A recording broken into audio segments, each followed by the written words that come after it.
Morning, Abraham. It is. Lost my glasses, lost my notes. Does that give you any sort of a hint? Like I lost my mind, maybe? It's about your desire to express fully that which is your knowing without your notes. In other words, you know it's all in there, but you're sort of worried about not being able to express it fully, so you bring along your notes and all of that, and it's sort of symbolic of... That's true. That's very, very true. Sort of an impulse that he didn't see coming. And the one time it's on tape, too. Even better. Even better. Because everyone in the world experiences it. Right. The other day, Esther was getting ready, and she was curling her hair and holding some thoughts, and she had heard something on the television the night before that she wanted to remember to give to Jerry, and it was about people who might get in the middle of your life and offer something that might be uncomfortable to you. And so she had thought about it. She didn't like it when she heard it, and she didn't like it when she practiced in her mind, and she really did not like the idea of expressing it to Jerry, although it was something that was sort of a vibrational match to some things she'd been thinking about. And so when they rendezvoused, she began telling him about it, and right in the middle of her statement, she burned her forehead with her curling iron. And very soft, very, very insignificant, just one little red spot on her forehead as a result of it. But the message that came through to her loud and clear is, I'm the only one who can ever hurt me. In other words, nobody else, no matter what they are about, can ever cause any discomfort or harm to me. I'm the only one who can ever do it. We're just offering this. This has nothing to do with you in that sense, but it was the same idea of an impulse of something that so much speaks to the energy that you are about. Now. Well, it's a great segue to my first question. I thought it might be. I've been very disconnected for the past couple of months. We've been remodeling our house. We started a year ago by going around to the neighbors and showing them the blueprints and making sure everybody was okay with the garage we were going to put up where the car deck used to be. Everyone said great, signed a letter in support, didn't bother to come to the planning commission meeting. Everything was aligned. I did a lot of pre-paving about the house itself and the wonderful things we were doing there, and the garage and the family room that were together next to the house. And the house started and continued fabulously. It was wonderful.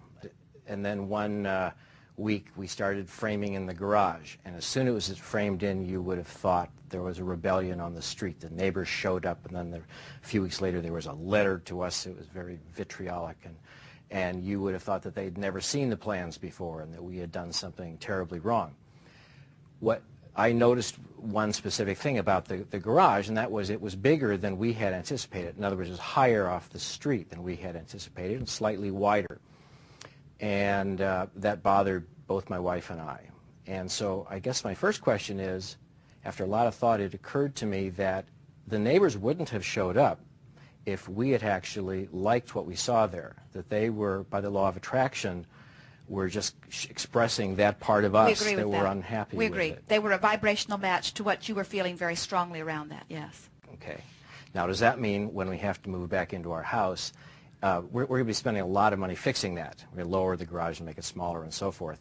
And so that's all going to be taken care of, and I think we'll be very happy with it. So what you're telling me is when we move back in, the neighbors won't be feeling this way anymore.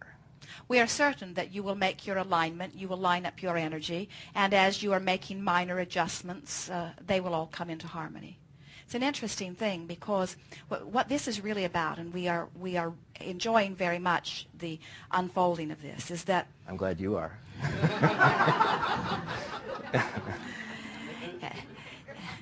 And as you begin to enjoy the unfolding of it, we will enjoy it even more.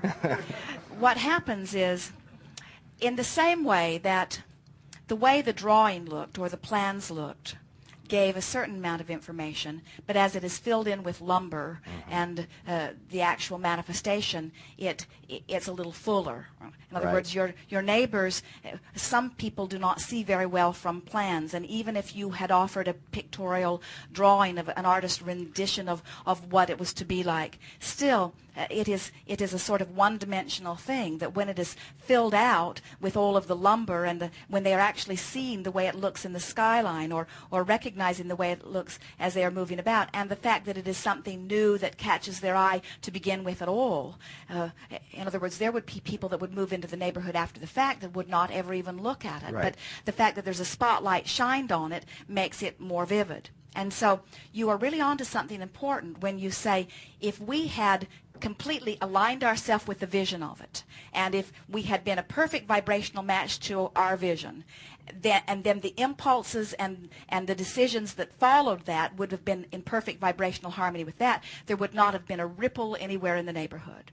But it doesn't matter that you made some ripples, because that's the thing that we're most wanting you to hear. That's what we mean when we say contrast produces a rocket of desire, and then you say, oh, rats, here I am in this unfulfilled place. And we say, you never get it done. You're just continually regrouping and doing the best that you can from where you stand to bring yourself back into alignment.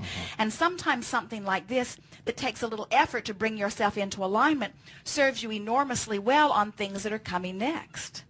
In other words, it's not your job to please your neighbors, and yet the way they carry on and the power they seem to wield feels like it is your job to please your neighbors. Oh, yeah. When in truth, your only job is to be in alignment with yourself, and when you are in alignment with yourself, it is not possible for you to bring anything to yourself like displeased neighbors, you see.